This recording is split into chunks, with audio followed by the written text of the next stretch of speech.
Je suis Gabriel Boré, je suis commissaire général de la Biennale des photographes du monde arabe, qui est la deuxième édition, qui est une manifestation qui a été inventée pour la première fois en 2015 et qui a fait se rapprocher et travailler ensemble deux institutions qui sont de part et d'autre de la Seine, l'Institut du monde arabe et puis la Maison européenne de la photographie. À l'initiative de Jacques Lang, il y a eu cette idée de rapprocher les deux institutions pour essayer de mettre en relief la pratique photographique dans le monde arabe et sur le monde arabe.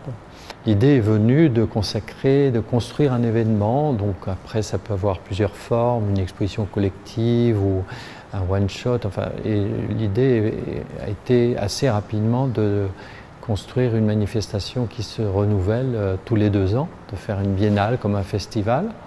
Et donc la première édition a eu lieu en 2015, qui a été malheureusement, je dirais, endeuillée puisqu'elle a commencé au mois de novembre et qu'il y a eu les attentats qui ont interrompu l'élan, mais les expositions durant assez longtemps, petit à petit le public est revenu et en un sens cet événement a été malheureux et tragique, a donné aussi un peu de sens à cette manifestation, c'est-à-dire que la photographie a porté un regard sur le monde arabe qui était autre que les images de conflits, de terrorisme, etc.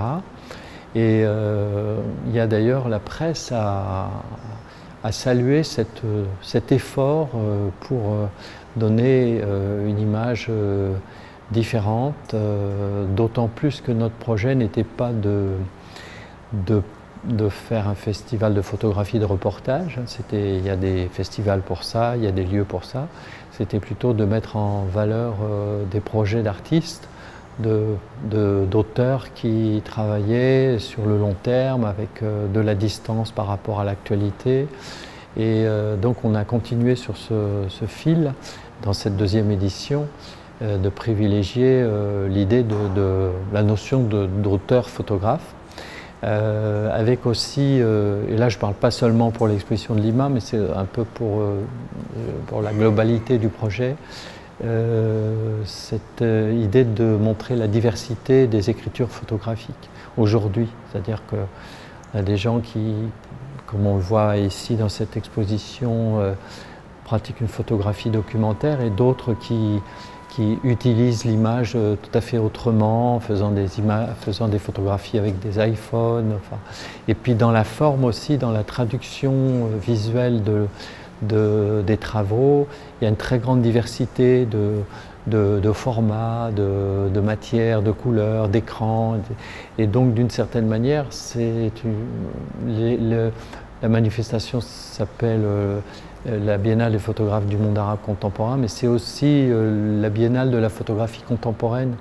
Et d'autant plus que dans ce contexte, on a voulu mêler à la fois les photographes arabes, d'origine arabe, mais aussi les photographes occidentaux, européens, américains, voire coréens, qui venaient travailler sur le monde arabe. Donc de mélanger tous ces regards et pour donner une grande, enfin c'est l'effet qu'on l'on souhaite, un effet de diversité, de profusion, de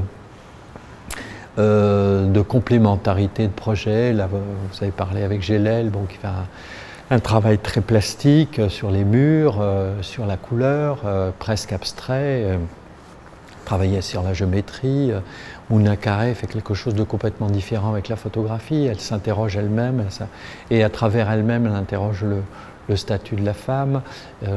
Donc c'est cette pluralité d'expression photographique, y compris par exemple dans une galerie qui fait partie du circuit, la galerie Binôme. Il y a un tandem d'artistes, Mustapha Azerwal, marocain, et Sarah Naïm, qui interrogent la lumière et qui ont complètement occulté la galerie, et on rentre dans le noir et on voit un travail sur la lumière. Donc c'est un spectre très large comme ça d'expérience, d'utilisation de la photographie. L'idée effectivement de cette biennale, c'est d'associer des regards de photographes issus du monde arabe, qui travaillent de l'intérieur, je dirais, et puis des photographes qui viennent de l'extérieur, qui regardent parfois la même chose, mais qui regardent aussi des choses totalement différentes. Et c'est ce croisement, je dirais, qui fait aussi l'intérêt sur l'objet, entre guillemets, monde arabe, d'avoir cette pluralité d'investissement. Chacun vient avec sa culture, avec son passé. Je pense par exemple à Rania Matar, qui est photographe qui a un pied au Liban et un pied aux États-Unis, et qui regarde la question de l'adolescence à la fois aux États-Unis et à la fois au Liban. Et c'est ce qui donne disons une richesse au propos. L'autre aspect important, outre le fait de mélanger ces regards, c'est d'ouvrir, de laisser très ouvert le spectre de la photographie contemporaine et d'avoir dans un même espace comme à l'exposition de Lima ici, des gens qui s'interrogent sur le paysage, des gens qui s'interrogent sur la société, sur le statut de la femme, sur le statut des hommes, sur par exemple le travail de Scarlett Cotten qui est aussi une femme qui regarde les hommes dans le monde arabe et qui essaye aussi de sortir des clichés traditionnels de l'image qu'on peut s'en faire. Et c'est évident qu'aujourd'hui il y a comment dirais-je, le visiteur peut, en venant ici, avoir une sorte d'a priori, d'avoir des préjugés sur... et on essaye justement de déconstruire ces stéréotypes qui peuvent encombrer un peu l'esprit. Et ce que disait le président Jack Lang dans la préface du catalogue, c'est de découvrir d'autres réalités que celles qui sont malheureusement parfois toujours au devant de la scène à travers l'actualité, à travers les problèmes de religion, et voilà, de gratter un petit peu derrière cette surface pour, voilà.